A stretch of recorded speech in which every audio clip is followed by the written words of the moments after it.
तो हुआ क्या कि राजा ईल जो है एक वन क्षेत्र में गए जहाँ पे भगवान शिव और जो हमारी उमा माता हैं, देवी शक्ति हैं, वो एक क्रीड़ा कर रहे थे।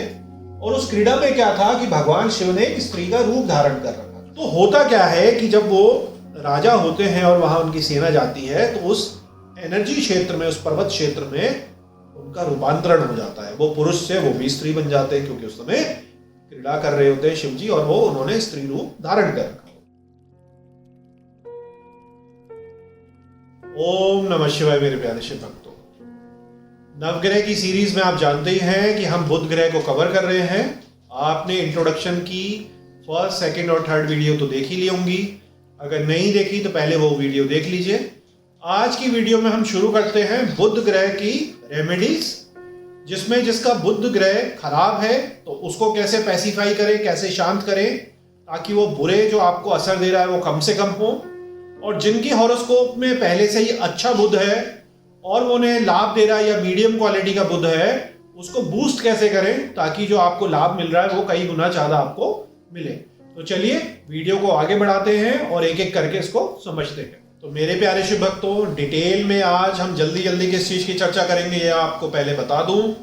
आज हम देख रहे हैं इसका पार्ट 2। इसमें हम बुध को शांत करने के जो यंत्र है, यंत्र की पूजा है, मंत्र है, रुद्राक्ष और रुद्राक्ष की मालाएं हैं, जेमस्टोन है, जो महंगे जेमस्टोन नहीं ले सकता उसके उपरत्न है, लॉकेट है, ताबीज है, दान पुण्य द्वारा कैसे शांत करा जा सकता है बुध ग्रह को, कलर की रेमेडी है, तंत्र के टोटके हैं, लाल किताब है, फास्टिंग है और जो वास्तु के आइटम्स या रेमेडी है उन सब की हम चर्चा करेंगे। लगभग सभी तरीके की रेमेडी एक इस वीडियो में मैं आपको बता रहा हूं, ताकि आपको सारी चीजें जो हैं अच्छी तरीके से बुध के लिए क्लियर हो। तो मेरे प्यारे शिव भक्तों, बुध की रेमेडीज को हम समझे उससे पहले एक छोटी सी चीज जो आपको समझनी है, जो मैं इंट्रोडक्शन के पार्ट में भी आपको बता चुका हूं कि बुध जो है राजकुमार है, प्रिंस है, युवा है। तो क्योंकि वो युवा है, उसका जो ज्यादा एक्सपोजर है वो नहीं है, दुनियादारी बहुत ज्यादा नहीं देखी है, दिमाग उसका बहुत ज्यादा तेज है, बहुत वो एक ऋषि समान है, देव समान है, इसीलिए उसको नवग्रहों में जो है एक स्थान मिला है।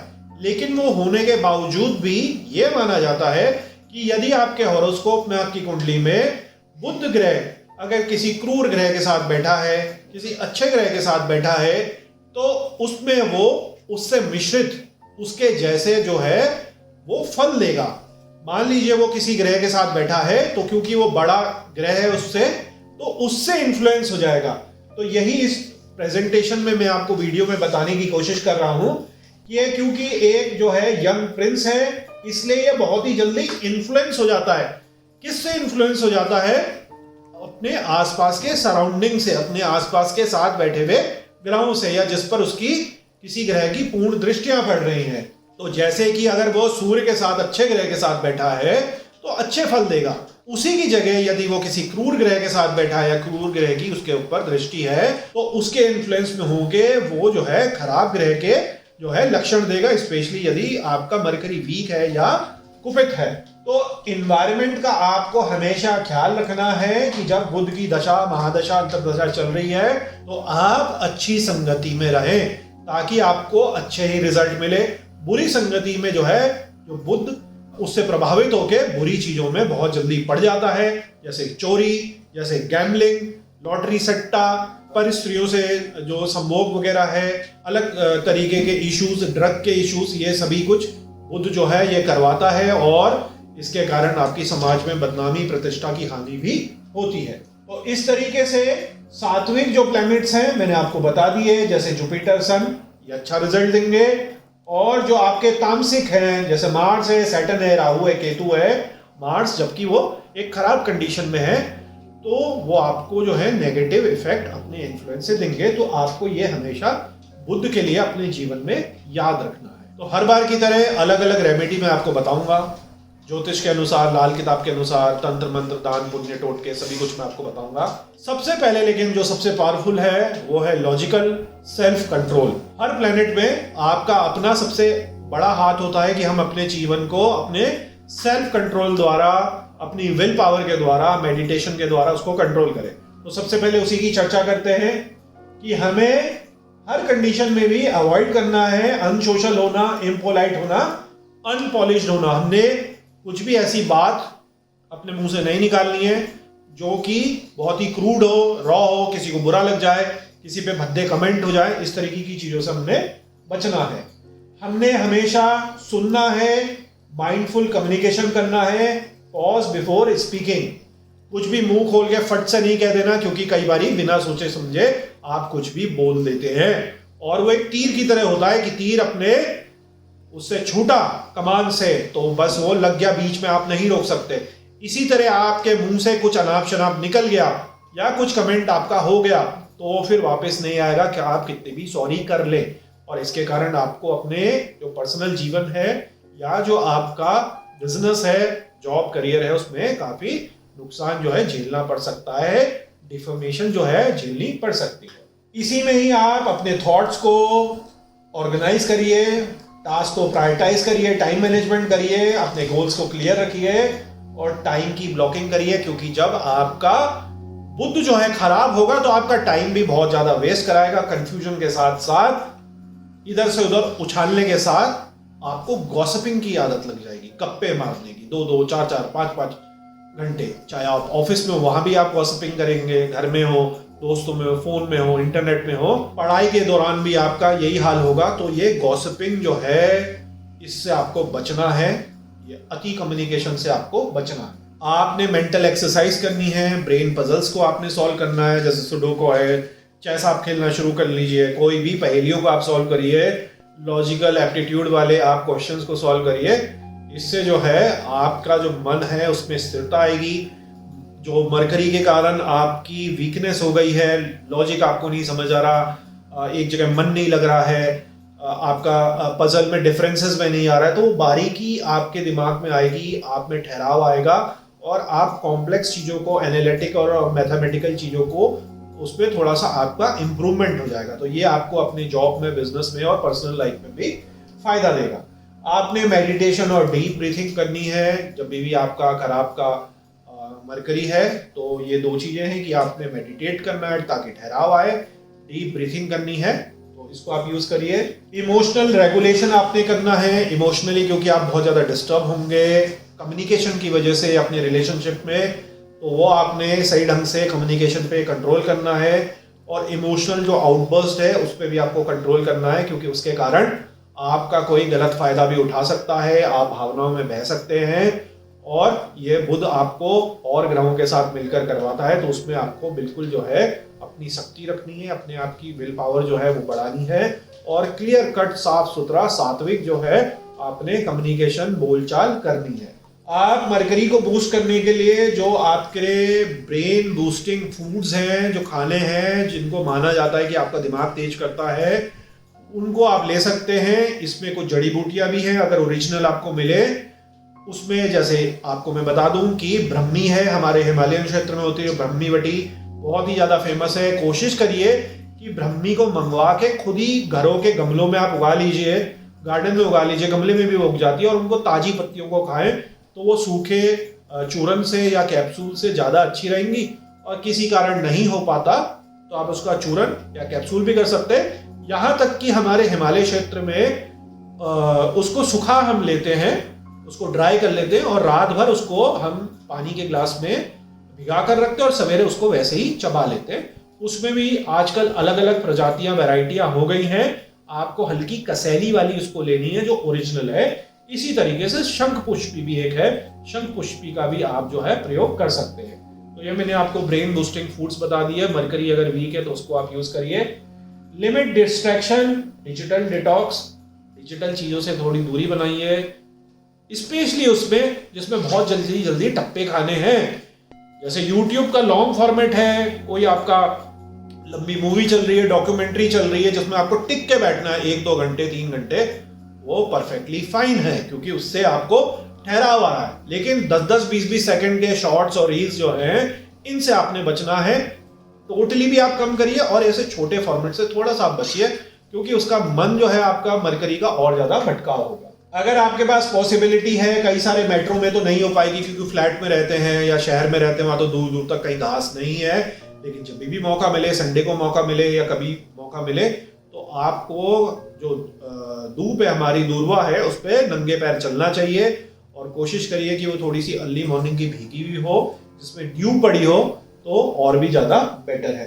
आपको अपने एक्सपेंसेस के लिए, लोन देने के लिए, किसी को हेल्प करने के लिए, पैसे देने के लिए, या कुछ भी फाइनेंशियली आप मैनेज कर रहे हैं, चाहे स्टॉक मार्केट का हो, रियल एस्टेट का हो, पैसे कहीं लगाने का हो, सिप का हो, किसी भी तरीके का आपका फाइनेंशियल काम हो, उसको डॉक्यूमेंटेशन सही करनी है। आपका फ्रीलांसिंग का अपना बिजनेस है, कुछ भी आपका कंसल्टेंसी का है, तो सारी चीज बिलिंग, इनवॉइसिंग एकदम क्लियर रखिए, परफेक्ट रखिए, ताकि कोई कम्युनिकेशन गैप ना हो सके। रिटर्न्स वगैरह आपको बिल्कुल परफेक्टली फाइन करने, ताकि कोई गवर्नमेंट फाइन आपके ऊपर ना पड़ सके। और ये गॉसिपिंग का मैं आपको बता ही चुका हूँ कि गॉसिपिंग से आपको बचना है। तो ये एक मेन चीज है सेल्फ कंट्रोल की। अब हम आगे बढ़ते हैं, मरकरी को और जो रेमेडीज हैं एक एक करके समझते हैं। और उससे पहले मरकरी का चरित्र समझने के लिए एक छोटी सी हम कथा को और समझते हैं, क्योंकि कथाओं के द्वारा ही जो उसके अंदर की डेप्थ है वो पता चलती है, अनेकों अनेक मीनिंग होते हैं। तो यहाँ पर मैं आपके लिए छोड़ता हूँ पहली बारी, हर बारी मैं आपको डीप मीनिंग उसका बताता हूँ। इस बारी देखता हूँ कि आपके मन में क्या आता है, वो कमेंट सेक्शन में आप करिएगा, लिखिएगा उसको कि आपको इसका मल्टी लेयर क्या समझ आया। जैसे चीजें पुराणों में दिखती हैं कथाएं, उसका सेम टू सेम तो मतलब नहीं होता, वो तो इंटरेस्टिंग बनाने के लिए होती है। इसका डीप मीनिंग क्या है, तो चलिए उस कथा को हम शुरू करते हैं और फिर आगे हम और तरीकों की जो रेमेडी है उनकी हम बात करें। तो मेरे प्यारे शिव भक्तों, मैं एक छोटी सी कथा आपको बताता हूँ जो बुद्ध की और राजा ईला की है, या आप ये भी कह सकते हैं कि कुछ टाइम जो बुद्ध की पत्नी रही और उनसे ही उनका एक पुत्र हुआ, और उन्हीं पुत्र से आगे चलकर जो चंद्रवंश है हमारा, आप जानते हैं ना, सूर्यवंश और चंद्रवंश, ये दो भारत के मेन वंश रहे हैं, तो उसकी उत्पत्ति हुई। तो उसकी बड़ी ही रोचक इंटरेस्टिंग कहानी है और उसमें भगवान शिव का भी एक रोल है।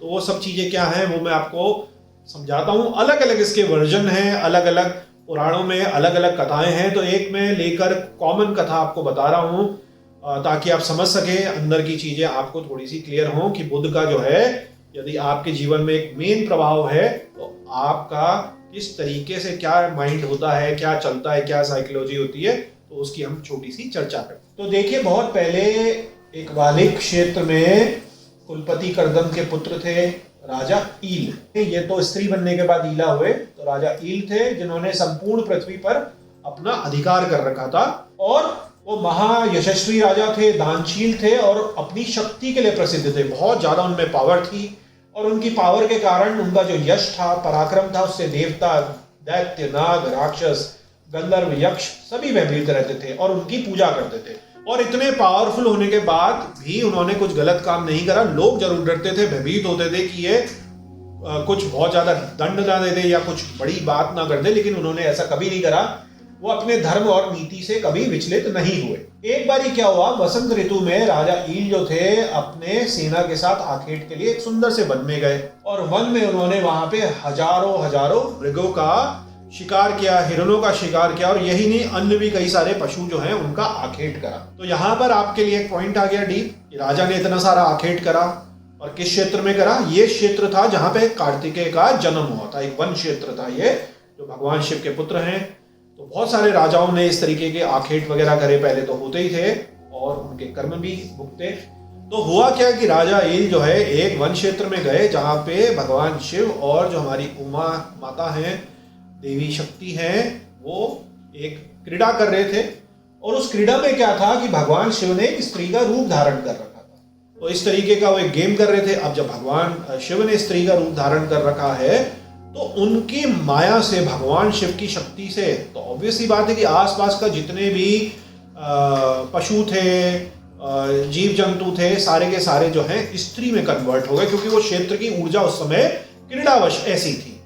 तो यहाँ पर क्या है कि भगवान शिव जब खुद स्त्री रूप है, क्योंकि वो तो स्त्री पुरुष कुछ है नहीं, भगवान शिव वो तो दोनों रूप हैं, अर्धनारीश्वर का रूप भी इसीलिए है कि जो हमारे जितने भी भगवान हैं वो पुरुष और स्त्री से तो ऊपर हैं इन रूपों से। ये तो हमारे मनुष्य के बने हैं कि ये स्त्री है या पुरुष है। तो होता क्या है कि जब वो राजा होते हैं और वहां उनकी सेना जाती है, तो उस एनर्जी क्षेत्र में, उस पर्वत क्षेत्र में उनका रूपांतरण हो जाता है। वो पुरुष से वो भी स्त्री बन जाते हैं, क्योंकि उस समय क्रीड़ा कर रहे होते हैं शिव जी, और वो उन्होंने स्त्री रूप धारण कर रखा। तो ये परिवर्तन होते ही राजा जो ईल हैं वो बहुत ज्यादा घबरा जाते हैं, दुखी हो जाते हैं, टेंशन में आ जाते हैं, क्योंकि जो जिसके अंडर में पूरा त्रिलोक है, सारा उसने जीत रखा है, देव दानव गंधर्व सब उससे डरते हैं, पराक्रमी वो है, वो एक स्त्री बन गए।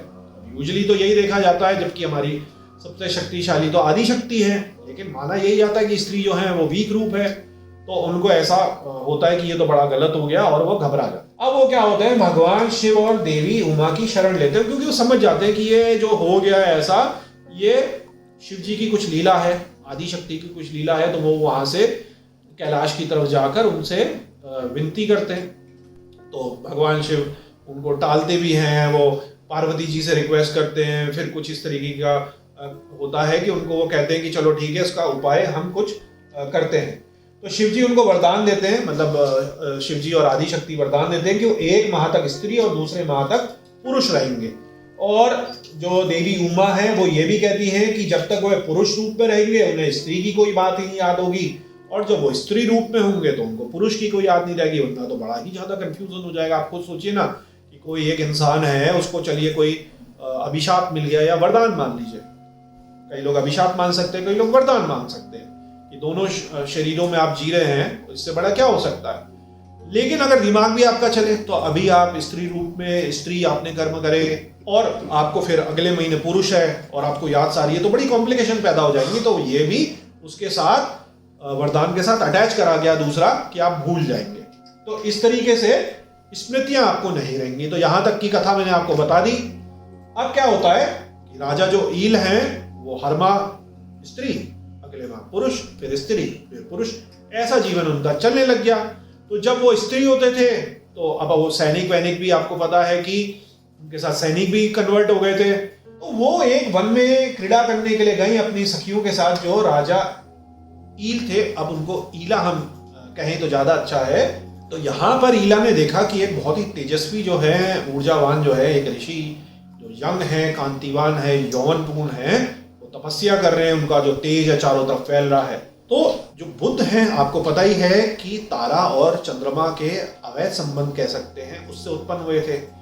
लेकिन उन्होंने अपनी ऊर्जा, अपनी इंटेलेक्ट, अपनी तपस्या से इतना यश और कीर्ति पाया कि उनको नवग्रहों में देव के रूप में शामिल करा गया। तो कहां से वो उठे और कहां पहुंचे, तो यहां पर वो जो बुद्ध हैं, ईला को, और ईला जो है बुद्ध को देखकर मोहित हो गए और वो साथ रहने लग गए। तो 1 महीने का टाइम विमेन का है, बुद्ध जो है हमारे वो पुरुष है। तो आप आपस में जो है वो संसर्ग भी करने लग गए। तो हर महीने छोड़ छोड़ के, हर महीने छोड़ छोड़ के उनके साथ रहने लगी, और इसी बीच जो है उनको एक पुत्र की प्राप्ति हुई। तो पुत्र जो हमारा जो जन्मे पुरूरवा, तो इन्हीं से आगे चल कर क्या हुआ कि हमारा जो चंद्रवंश है उसकी पूरी की पूरी स्थापना हुई। तो वो भी बुद्ध की तरह बहुत ही अत्यंत तेजस्वी थे। अब ये जब घटना घटी और फिर धीरे धीरे बुद्ध तो, क्योंकि ये ऋषि थे, तपस्वी थे, उनको तो ये सारी चीजें पता ही है कि ये इस तरीके से शिव जी पार्वती जी के प्रभाव में आकर इस तरीके की एक जो है क्रीड़ा, एक तरीके की जो लीला है ये रची गई है। तो उनको वो कहते हैं कि आप और ऋषियों के साथ मिलकर तपस्या करिए, तपस्या के बाद आप अश्वमेध यज्ञ करिए। जो ऋषि लोग उनको बताते हैं, जैसे महर्षि कृदम उनको बताते हैं अन्य ऋषियों के साथ कि भाई अगर आप परमानेंटली इसका समाधान चाहते हैं तो आपको अश्वमेध यज्ञ करना पड़ेगा, और उसका जो फल है, उसकी जो स्तुति है, वो जो आदि शक्ति और शिव जी हैं उनको खुश करने के लिए करनी पड़ेगी। तो करते हैं, उससे शिव जी और आदि शक्ति खुश होते हैं और वो कहते हैं ठीक है कि जो ये परिवर्तन है वो स्थायी रूप से हो जाए। जिसका मतलब ये है कि जो राजा ईल हैं वो ईला से अब परमानेंटली ईल बन जाए, और फिर जब वो पुरुष बन जाते हैं तो ऑब्वियस सी बात है कि बुद्ध अपने जो है पर्वत क्षेत्र में तपस्या कर रहे होते हैं, वहां रुक जाते हैं और ये अपने आगे राज को देखते हैं। और बाद में वो अपने बेटे को जो है गुरु हैं उनको उत्तराधिकारी बनाकर खुद तपस्या करने लग जाते हैं। और इस तरीके से ये जो पूरी की पूरी स्टोरी है बुद्ध की और ईला की, ये रोचक सी जो कथा है, इसके कई सारे मतलब हैं, ये संपन्न होती है। तो आप खुद इसका थोड़ी देर रुक कर यहीं पर चिंतन मनन कर सकते हैं, वीडियो को पॉज करके, कि स्टोरी का क्या मतलब रहा, किस तरीके से क्या चीज चली, क्या हुआ, और इसका जो है पूरा का पूरा डीप मीनिंग क्या क्या रहा होगा। आप नीचे कमेंट सेक्शन में भी लिख सकते हैं। तो चलिए, कथा सुनने के बाद हम आगे बढ़ते हैं और रेमेडी को हम समझते हैं। तो मेरे प्यारे शिव भक्तों, रेमेडी में, उपाय में सबसे पहले दान और पुण्य की हम बात करते हैं। तो हरे आइटम जो है, जैसे हरी दालें हैं, हरे कपड़े हैं, या बुधवार के दिन जो जरूरतमंद है उनको दान करिए। जो जरूरतमंद बच्चे हैं, अनाथ बच्चे हैं, पढ़ाई में अच्छे हैं लेकिन उनके पास पैसा नहीं है, तो उनको स्कूल बस्ते, शार्पनर, पेंसिल, किताबें, यूनिफॉर्म, इन सब चीज़ों को आप दे सकते हैं, क्योंकि बुध के अंडर में आते जो लेखन कार्य है तो उसमें विशेष लाभ होगा। बुधवार के दिन आप सूर्यास्त होने से पहले गाय को हरा चारा खिलाइए। इससे भी जो बुध ग्रह है उसके जो अशुभ प्रभाव है उनमें कमी आती है। पुस्तकें मैंने आपको बताई दी हैं कि स्कूली बच्चों को आप पुस्तकें दे सकते हैं। फटी पुरानी जो किताबें हैं वो लाकर उनको अच्छा करके दोबारा लोगों को दे सकते हैं। पुस्तकालयों में दान पुण्य कर सकते हैं, उनको पैसे दे सकते हैं, किताबें किसी को डोनेट कर सकते हैं। तो ये सारी चीजें बुध को मजबूत करने के लिए हैं। इसी तरीके से दान पुण्य के बाद यदि ज्यादा आपको प्रॉब्लम है और आप मंत्र जाप कर सकते हैं, यंत्र को आप इंस्टॉल कर सकते हैं, तो ये भी आप करिए। और कई बारी क्या है कि एक ही उपाय आपको करना है, कई बारी 2, 3, 4 मल्टीपल आपको उपाय करने हैं। वो आपकी डिजायर के ऊपर है, आपकी शक्ति के ऊपर है, या आपका जो प्रभाव पड़ रहा है, मरकरी जो है कितना कुपित होकर बैठा है, कितना ग्रसित होकर बैठा है। तो कई बारी एक चीज से असर नहीं होता, मल्टीपल चीजें करनी होती है। जैसे मान लीजिए हल्की फुल्की खांसी वगैरह है तो आपकी एक दवाई से ही हो गई, घर की लौंग से ही वो सही हो गया, लौंग की चाय से सही हो गया। ज़्यादा आपने बिगाड़ दिया तो एक गोली भी आपको खानी पड़ सकती है। और कई बारी आपको एंटीबायोटिक भी मिक्सचर 3-4 गोलियों का लेना पड़ सकता है, या लंबा भी खिंच सकता है। तो इसी तरीके से आपका प्लेनेट कितना खराब है, कितना ज़्यादा कष्ट दे रहा है, तो इस तरीके से माना जाता है उतने बड़े जो हैं उपाय या मल्टीपल उपाय आपको करने पड़ सकते हैं। तो यहाँ पर सिंपल सा यह है कि यदि बुध आपके जीवन में मेन रोल प्ले कर रहा है, चाहे अच्छा है या बुरा है, इसको अच्छे और बुरे दोनों में यूज कर सकते हैं। इसकी एक ये खासियत है, यंत्र की और मंत्र की, दोनों कंडीशन में आप इसको यूज कर सकते हैं। तो आपका जो ये यंत्र है, बुध यंत्र, इसको आप प्राण प्रतिष्ठा करके अच्छे ढंग से रखिए, मंत्र जप आप करिए। इससे माना यह जाता है कि आप अपने मंदिर में, शॉप में, शोरूम में, फैक्ट्री में या वर्किंग डेस्क में रख रहे हैं, तो जो भी कम्युनिकेशन और बिजनेस है उसमें वृद्धि होती है। और इसके आप पूजा करके एक माला जो है सवेरे शाम रोज कर सके तो बहुत ज्यादा अच्छा है। और इसके साथ साथ भगवान गणेश और विष्णु जी की भी पूजा अर्चना आप कर सकते हैं, क्योंकि गणेश जी और विष्णु भगवान जी का एक विशेष कृपा रहती है बुध पर। और इस तरीके से आप अगर डिटेल में और जाना चाहें तो बुध की ही माला से, जो 4 मुखी माला है, उससे पुरस्चरण करके भी आप तर्पण, अर्पण, मार्जन, भोजन, इस तरीके से पूरे के पूरे संकल्प करके आप पूरे के पूरे जो है बुध के सही ढंग से जप भी कर सकते हैं। 1.25 लाख जप भी कर सकते हैं, डिपेंड करता है कि कितने का आप संकल्प कर रहे हैं। तो उसके जो है बहुत अच्छे रिजल्ट है। और ये होने के बाद ऐसा नहीं कि इसको छोड़ दिया, कम से कम एक माला तो आपने करनी ही करनी है। विशेषकर यदि आप बिजनेस लाइन में व्यापारी हैं या आपका कम्युनिकेशन रिलेटेड कुछ भी जॉब, करियर या बिजनेस है, तो उसमें तो आपको एक माला जप, चाहे सवेरे टाइम मिले या आपको रात को टाइम मिले, वो करनी ही करनी है आराम से। केवल 5 मिनट के अंदर आपका ये हो सकता है। तो ये आप यंत्र इंस्टॉल करिए और इस पे यंत्र को ऐसे ही रखने से कुछ नहीं होता, उसको सही ढंग से रखिए। यंत्र आपको समझ आए क्या है, उसका मंत्र क्या है, उसको मंत्र को आप सिद्ध करिए, तब उसके रिजल्ट है। ऐसे नहीं कि कुछ भी रख दिया। अभिमंत्रित यंत्र लीजिए, पहले कॉपर का यंत्र लीजिए, ऐसा नहीं कि प्लास्टिक का, चाइना वाला जो आ रहा है। तो इस तरीके से भोजपत्र मुश्किल है आजकल मिलना, और फिर आपको बनाने में टाइम लगेगा, दिक्कत होगी, वरना भोजपत्र में भी चलता है। तो कॉपर का यंत्र बहुत ज्यादा महंगा भी नहीं है, सोने चांदी की तरह। तो उसमें आप ये जो यंत्र है और इसके जो मंत्र है उसका प्रयोग कर सकते हैं, और माला से आप उसको जप करिए। इसमें जो है आपकी 4 मुखी माला रुद्राक्ष की प्रयोग में आ सकती है, और बाकी जो है नगों की माला है तो महंगी होंगी, इसलिए मैं उसको बता नहीं रहा हूँ। तो सबसे जो आपको अफोर्डेबल पड़ेगी वो रुद्राक्ष की 4 मुखी माला है। किसी कारण वो भी ना ले पाए तो 5 मुखी माला से तो सारे ही जप हो सकते हैं, लेकिन विशेष सिद्धि के लिए आप बुध के जो स्पेशल माला है उसका प्रयोग कर सकते हैं। तो मेरे प्यारे शिव भक्तों, बुध की रेमेडी की वीडियो काफी लंबी हो रही है, आज इसका पार्ट 1 यही हम बीच में रोकते हैं। इसको हम पार्ट 2 में कंटिन्यू करेंगे। यदि आपके कोई प्रश्न हैं तो नीचे कमेंट सेक्शन में पूछ सकते हैं। अंत में भोलेनाथ से यही विनती है कि आप पर और आपके परिवार पर कृपा करें। ओम नमः शिवाय।